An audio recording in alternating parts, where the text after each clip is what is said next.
Courtesy of FE we have our first look at the upcoming Galaxy S20 FE now. Apparently this is just the Galaxy S20 Lite, but for some reason they've called it the Fan Edition. No idea why they went for that name, but apart from the horrible name, the phone itself looks pretty decent. So design wise, it obviously takes a lot of hues from its bigger brother, the Galaxy S20 Plus, but to make it clear that this is a light phone, they've made the bezels extra thick. So here are some of the alleged specs. It apparently have a Snapdragon 865, which for once will be available worldwide. That is crazy news.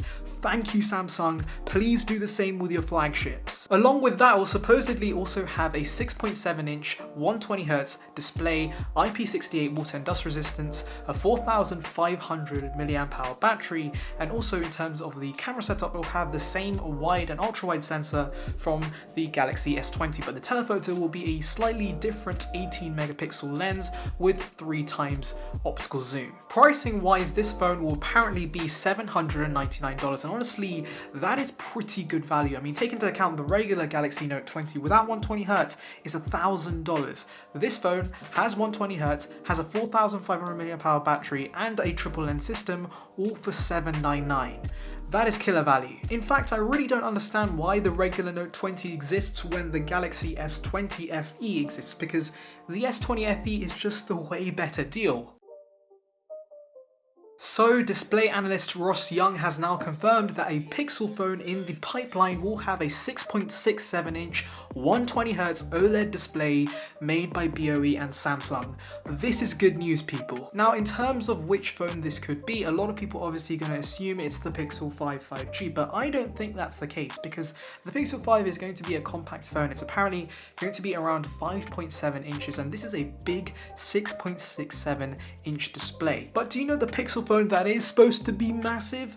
The Pixel 4a 5G. That's supposed to be an XL version of the Pixel 4a, and a 6.7-inch display is definitely XL. Plus, take this into account, the Pixel 4a 5G will apparently be $500, and the regular Pixel 4a is around $350, so for that $150 premium, there's obviously going to be some premium features that compel you to buy the Pixel 4a 5G, and 120Hz could definitely be that premium feature. But of course, at the same time, if the Pixel 4a 5G had 120Hz and the Pixel 5 didn't have 120Hz, that would just look really odd. So hopefully both of them will get 120Hz. That's what I'm thinking, but we'll have to wait and see.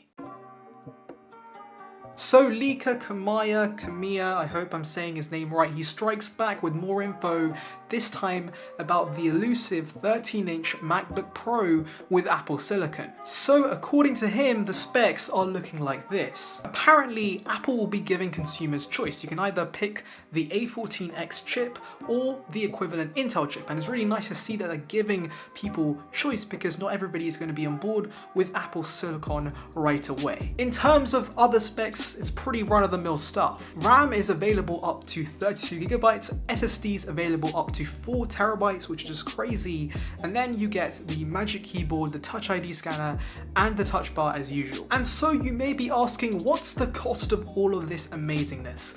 Well, it's only $1,100 according to this report, and honestly, that is really cheap for a Mac. I mean, that is considerably cheaper than the current base MacBook Pro, except you're getting the beast of a chip that is the Apple A14X, and obviously that's just going to blow any Intel chip out of the way. In terms of when we could actually buy this, he says to expect it around the November to December timeframe, which honestly makes a lot of sense to me, since the iPhones are expected to launch during October, and Apple usually likes to leave a nice big gap between an iPhone release and a Mac release. Now, I know a lot of people are expecting this to be a huge redesign with an iPad Pro-like design, but I don't think that'll be the case, since apparently it'll be getting cheaper, and I don't see Apple giving us a redesign at a cheaper price. And on that note, I end it here. Thank you for... Oh wait, actually, there is something else to mention.